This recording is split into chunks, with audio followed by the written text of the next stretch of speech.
say that I have shed innocent blood. What's blood for, if not for shedding? Olá meus caros, aqui é o Corvo. No vídeo anterior eu falei um pouco sobre Candyman, personagem criado pelo mestre do horror Clive Barker e que se encontra no conto The Forbidden, ou Proibido, que pertence à obra Books of Blood, os livros de sangue. Como falei do personagem original e sua simbologia, achei conveniente apresentar de uma vez a adaptação cinematográfica aqui, no Cine Corvo, pois eu faria cedo ou tarde, de qualquer forma. Matam-se dois coelhos com uma cajadada só. Aqueles que consultaram um podcast sobre o conto já estão cientes que o Candyman original pouco ou nada tem a ver com este Candyman que é representado no filme em questão. Não entrarei em detalhes por não querer ser redundante. Portanto, se quiserem saber um pouco mais sobre as diferenças entre filme e conto, estou deixando o card acima, no vídeo do YouTube, para que consultem. Aqui, concentrarei minha atenção apenas no filme e suas características, sem aprofundar no conceito de Clive Barker. Por falar no autor, Candyman, filme de 1992, não foi feito completamente sem a sua supervisão. Mesmo que o conceito tenha sido rompido quase em sua totalidade, ainda podemos perceber alguma proximidade na maneira como os fatos se sucederam no filme, com algumas pequenas diferenças e grandes liberdades criativas. Grandes o suficiente para elementos conceituais de lendas urbanas americanas, como Bloody Mary, que é de onde saiu a necessidade de conjurar Candyman num espelho, e também da lenda urbana The Hook, fossem incorporadas.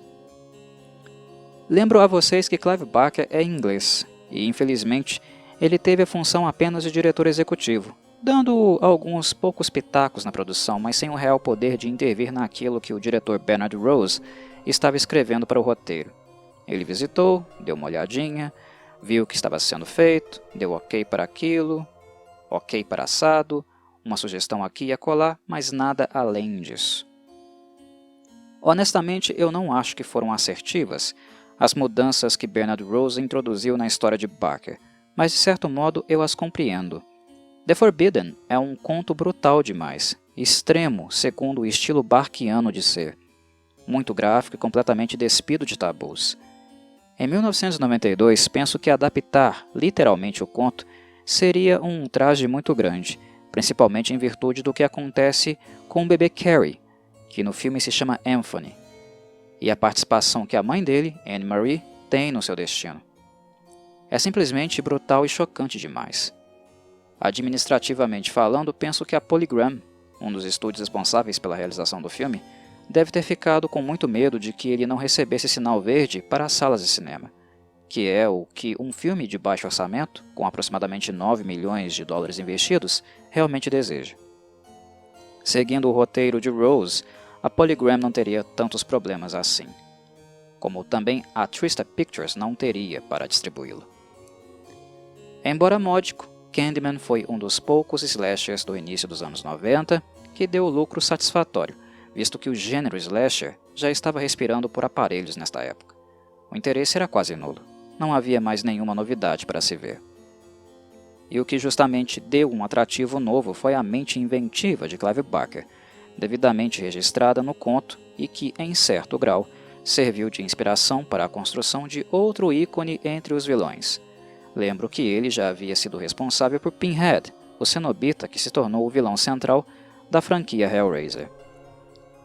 Como mencionei no vídeo anterior, Candyman não é um ser individual, e a ausência de background que ele possui no seu conto se deu justamente porque Barker não estava comunicando uma história pessoal, um fato isolado, mas sim a história de toda uma comunidade e das barbáries da vida cotidiana que atingem toda uma etnia, levando-a a idealizar um ser que, por intermédio da crença e do medo constante, materializa-se e de fato passa a existir. O que muitas pessoas não compreendem quando assistem Candyman é que ele realmente não existe. Bem, existir ele existe, mas apenas enquanto força manifesta, e não como um indivíduo. No conto original de Barker, não sabemos nada sobre o passado dele. Sabemos apenas do fervor que o alimenta e torna sua existência macabra possível, algo que ele luta para manter, incitando o medo em seus fiéis à base de vários homicídios. Quanto mais o medo aumenta, mais Candyman se consolida em suas mentes, de modo que assim ele não pode ser esquecido e se torna, portanto, eterno. Este filme em questão perde toda esta essência, pois ele deu a Candyman uma história de vida, um passado. Ele deixa de ser o símbolo de um povo e da violência sofrida por eles. No filme seguinte a este, chamado Candyman, Farewell to the Flesh, ele é nomeado Daniel Rubitaille. E os aspectos específicos referentes à sua história pessoal serão aprofundados.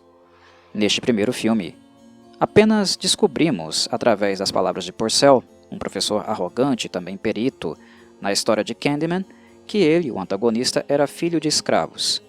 Seu pai, ao desenvolver uma máquina que produzia sapatos, conseguiu dinheiro suficiente para dar a Candyman uma boa educação, e este se tornou um pintor autônomo. Talentoso, ele foi contratado para pintar o retrato da filha de um fazendeiro e ambos se apaixonam. Ao descobrir que a filha estava grávida, o pai persegue o artista com um grupo de linchamento. Eles serram sua mão direita e espalham mel sobre o seu corpo, após terem furtado o apiário local. Em pouco tempo, as abelhas farejam o odor e centenas delas picam o pobre coitado até a morte. O corpo de Candyman foi incinerado numa fogueira e as cinzas espalhadas por Cabrini Green. E basicamente esta foi a origem do mito. Candyman, como podem perceber, foi bastante humanizado. Ele foi uma pessoa, percepção que não podemos ter no conto original de Clive Barker. Entretanto, embora tenha feito esta manobra na tentativa de criar mais um vilão clássico de slasher, Bernard Rose ainda teve o bom senso de manter o roteiro do filme completamente baseado na fé da comunidade, que aqui continua sendo a fonte do poder de Candyman. O que leva o personagem a se revelar para Ellen Lyle não foi apenas as visitas dela ao conjunto habitacional de Cabrini Green, mas a forma como ela questiona sua existência diante dos mais devotos da comunidade, como Anne Marie e o próprio menino Jake.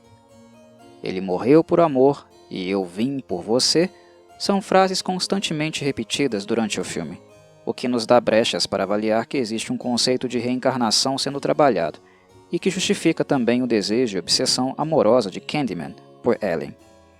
Mas, devido à falta de enfoque do diretor no romance e a maior atenção que ele dá à crença, o que eu avalio como um acerto, o filme ainda mantém algum fio de compatibilidade com a ideia original de Clive Barker.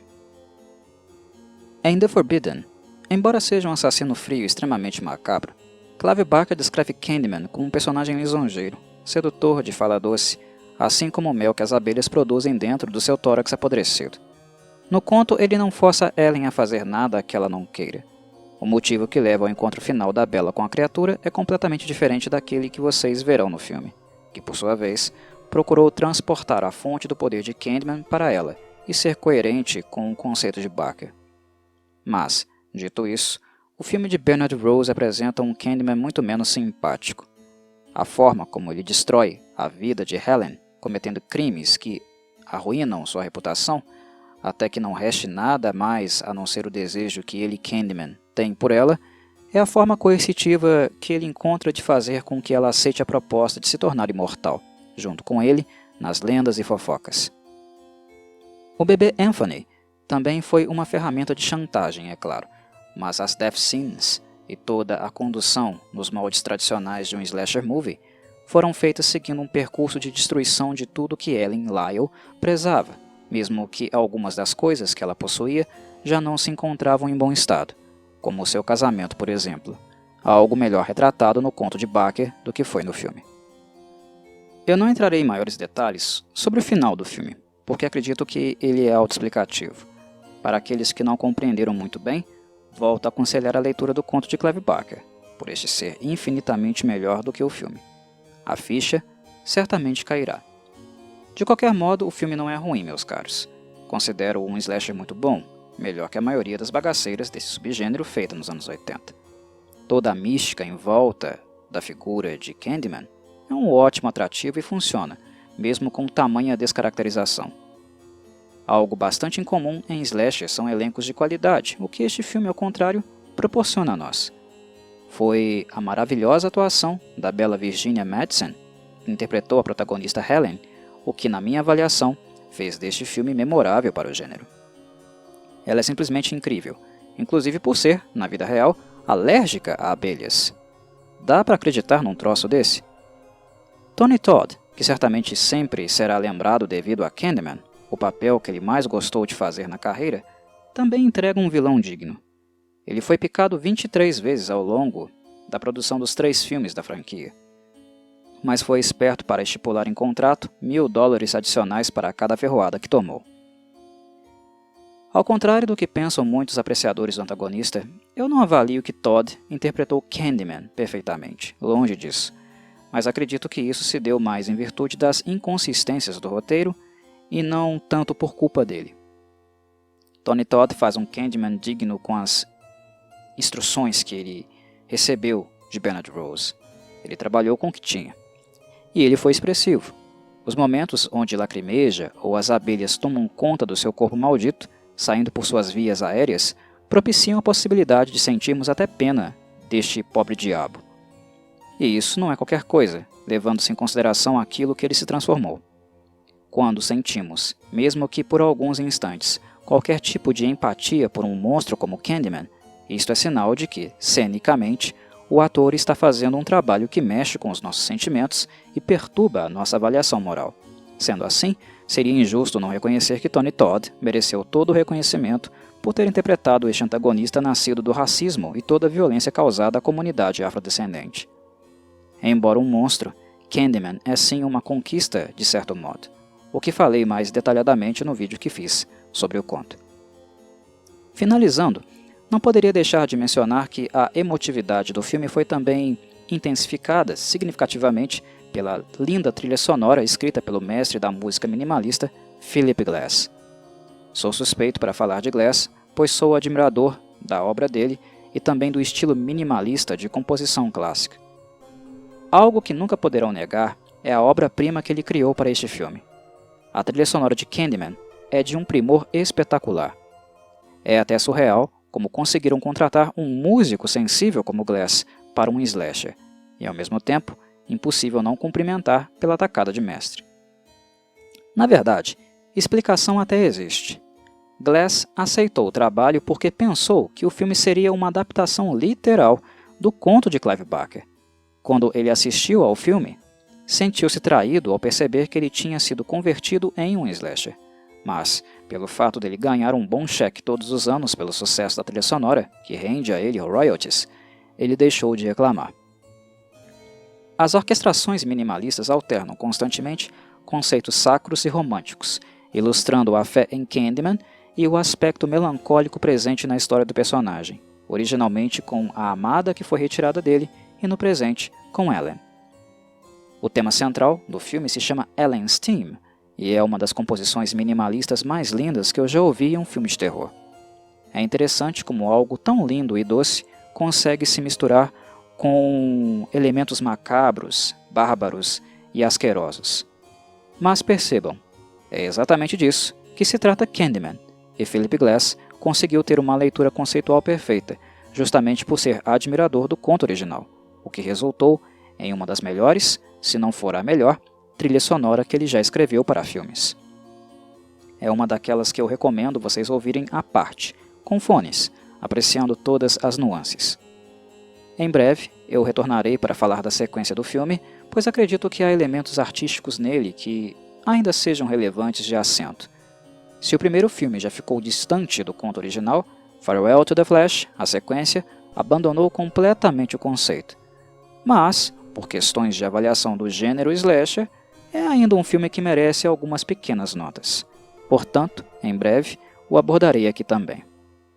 Encerro, portanto, com os meus mais sinceros agradecimentos e a todos vocês, minhas saudações corvides.